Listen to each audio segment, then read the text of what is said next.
back to another Legally on America video. I'm of course Paul Glasgow here, the one and only truth pit, dealing you a vulgar display of logic and reason in Honolulu, Hawaii. Yeah, my wife loves this place. I like it too, the scenery and all that, and the things to do. You got to understand, in South Louisiana we have dark brown water that you can't see through. So to come here, I could spend the whole time snorkeling, doing whatever. The politics of this island is as bad as probably most places like California, Washington, even up and down the East Coast. So you don't really come here to talk politics. Again, my wife loves the place. This is the first time we've had a vacation in 16 years, so I'm excited to do something fun with my wife. I want to give a special shout out to my father-in-law and mother-in-law for watching our son. Thank you so much for that. And of course, to attorneys on retainer, my good friends who provide the best coverage out there if you're going to carry a firearm. And I suggest you do that. Go check out their website, attorneys on retainer. They're easy to find anywhere. You want to use my code FTATF if you do go and sign up, and you're going to get some savings, some cost savings at the beginning of that sign up. I want to talk to you guys a little bit today about LA again. Remember yesterday I mentioned to you that this was obviously a paid-for effort, and we all know it is. I mean, how many of us have seen this before, right? I mean, at what point do the pallets of bricks show up on the street corners and nobody knows how they got there in a non-construction area, right? We know it's going to happen. Well, kind of one step further than that, yesterday, somebody was delivering gas masks. That's right, gas masks. So I have to ask you, when you're going somewhere and you don't plan on starting any trouble, do you bring a gas mask? If you're going somewhere to peacefully protest, do you bring a gas mask? Do you assume that when you go somewhere, something will happen that requires a gas mask? First of all, if I do, I ain't going. Secondly, I'm not the kind of person who is trying to initiate something that's going to require a gas mask.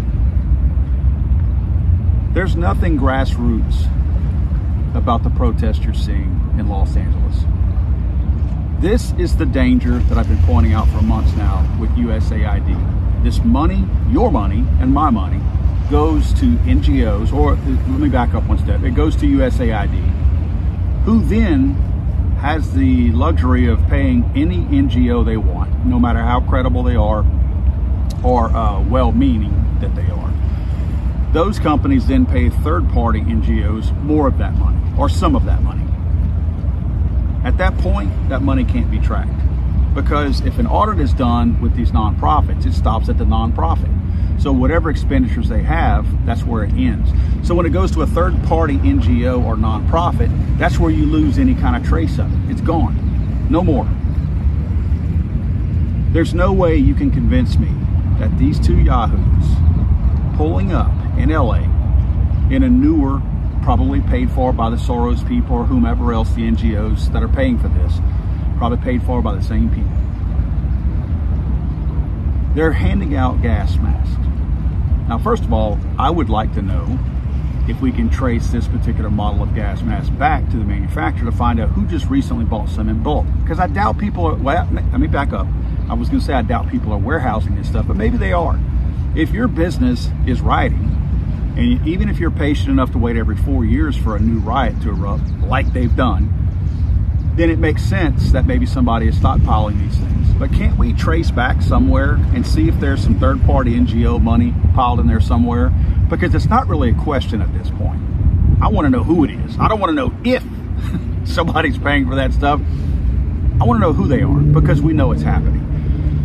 You cannot convince me that this is a grassroots effort when somebody pulls up with a truckload of gas masks. Now, I'm going to tell you another thing. Of course, there's some other types of tactical equipment.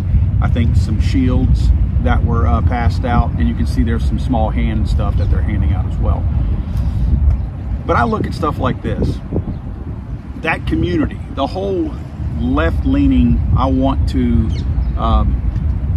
riot community. That's not a selfless community. These people are all about themselves. Yeah, they preach and they try to act like we're the wing of people who care about everybody. And make no mistake, they don't. It's crabs in a bucket, man. It's crabs in a bucket. They only care about themselves. They care about their payday. Now, their message is we care about everybody, but they don't show that in their actions. They're happy to sit there and tell you, yeah, I love you, but at the same time, where's mine, right? Where's mine? I want to get mine. So back to the gas mask, you will never convince me that somebody, out of the kindness of their own heart, decided, you know what? I'm going to go get a truckload of gas masks and other tactical equipment, and I'm going to go pass it out to the good people riding over there in downtown Los Angeles. You can never, ever convince me that that's how that went down. Those people will never come together and put their money together because they're afraid that this one's going to pay a little bit less than me. So they're not going to pull their money to go buy these gas masks. So somebody bought these gas masks with the intent to distribute them so that their people would remain whenever they started the riots. You understand what I'm saying? A lot of these people who are rioting, these are people who are followers. They're not leaders. They're simply followers. They're only rioting because they either don't work, don't have anything better to do, or I want to go get some video for my camera so that I can post it online, which is fine. I mean, today's posters are getting the job done. I mean, we get most of this footage from independent people. But the issue is, none of these people have, how can I say this? None of these people have the heart it takes to start a, quote, revolution. These people are just, they're useful idiots. They're there because they think it's the thing to do on the left. The thing is, it's like a whole group of people. I said crabs in a bucket a while ago. They never want to see anybody succeed, but they're okay if everybody's equally miserable. And I think that's the thing here. If you were to start arresting these people who were throwing stuff at these vehicles, or, you know what, whenever you have 5, 6, 7, 8 vehicles in a row and somebody's throwing a rock at some of them in front of you, maybe you lose control of your vehicle for a brief moment to maybe dislodge that rock from that person's hand going forward. But that's just my thought. But I feel like what you're seeing is all planned. It's all paid for. It's just a matter of who's signing the checks at this point. Because even though, and I don't believe Gavin Newsom is responsible for this. He may support this, and so might the mayor of Los Angeles, but these people they're stupid. They really, Gavin Newsom and Bass are stupid. They're not initiating this. Now, again, they're happy to do it. It's like any politician. They do like tragedies because it gives them face time on camera, especially Gavin Newsom. But these people are communists, make no mistake about it. And they're happy to see this so that they can justify some kind of an effort against the federal government, meaning Donald Trump. Now, I'm not into the federal government pushing its thumb more down on me. What I'm against is local government not thwarting riots where somebody might get hurt or somebody's innocent person, somebody's business might get burnt to the ground because somebody thought it was a cool thing to do and because local politicians aren't doing anything about it. That's what bothers me. That's where if the government has to step in to take control of other people, not stomping that kind of stuff out, I am perfectly okay with this. And let me tell you another thing. I did not serve in the military, but I wouldn't want to be the one throwing bricks, rocks, whatever, at the 700 Marine Corps guys who are rolling over any moment now. They might be there right now. When you get the Marine Corps out there, 700 of them, let me explain something to you. I'm not telling you that there's nobody else badder than them. That's not what I'm saying. What I am telling you is, if you guys know any young men in the Marine Corps, because trust me, this ain't guys who have served 2 tours, been in the Marine Corps for 20 years. No. These are the frontline guys. These are the guys who enlisted here recently.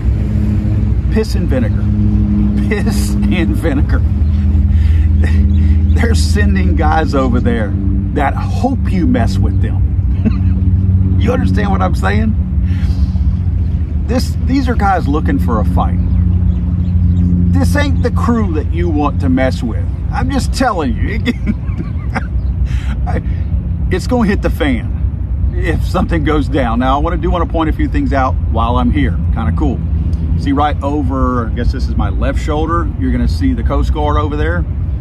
And then over my right shoulder, that is, if you go that way several thousand miles, you're gonna run into the island of Japan. That's the open Pacific right there. This is like a little bay area where you got a bunch of port system over here, again, Coast Guard, docks and whatnot. Pier number 7 over there, I'll show you guys in a second, has a pretty cool boat, I shouldn't say boat, ship that's parked over there.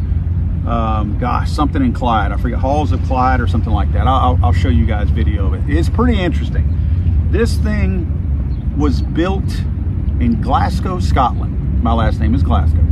Built in Glasgow, Scotland in 1878. It's one of the only remaining 4-mast iron-hulled ships in the world. In fact, it is the only remaining sail-driven oil tanker. This thing used to run sugar in the Trans-Pacific sugar trade back in the day. It was transitioned at one time to an oil tanker, and it ran oil from Hawaii to California. Again, the only remaining sail-driven tanker, oil tanker out there that still remains. Now they're looking to, it actually was made a historic thing, whatever you call that. And they delisted it, I don't know, a few years back, several years back maybe, because the hull is rusting and it's just in pretty rough shape right now. And that kind of ticked a lot of people off. But just like anything else, especially here in Hawaii, you know, we talked about the whole Maui fires and everything. You know, does somebody really want to clean those old homes out in that area? Well, this area is kind of the same. It's got a lot of new money that's in here trying to develop this and make it a lot more touristy. And this old Pier number 7, they're wanting to do some cool stuff with it, according to the locals. Well, I shouldn't say that. The local politicians are wanting to do some, quote, cool stuff with it. And this ship is in their way. So they're looking to possibly dry dock it and completely disassemble the thing. But I think it's pretty cool that this old thing sits right here. If nothing else, it's a topic of conversation. So interesting enough. We're gonna go hang out more behind enemy lines today. I think we're gonna do a little bit more snorkeling. I'll show you guys some video of that. Again, want to thank my in-laws for taking care of our little boy, and want to thank my friends over at Attorneys on Retainer for, I'm actually going to visit with some of them tonight and have dinner with them tonight. So I'm looking forward to that.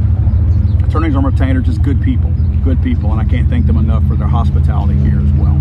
So hope you guys hang around. Please share the video. Please like the video. I'm going to try to continue to put videos out the whole week that I'm here. It's a little bit difficult sometimes because the time changed a little bit different. Last night here, my time, my video went up at 10 o'clock your time, but 5 o'clock my time here. So it makes it a little difficult. I know I'm missing some of my audience, so I hope you guys still have a chance to hang in and you know, watch the whole thing when you get a chance to. Save it, like it, do whatever you want with it, but please share it if you don't mind, and please make sure you're subscribed. Thanks guys, talk to you soon.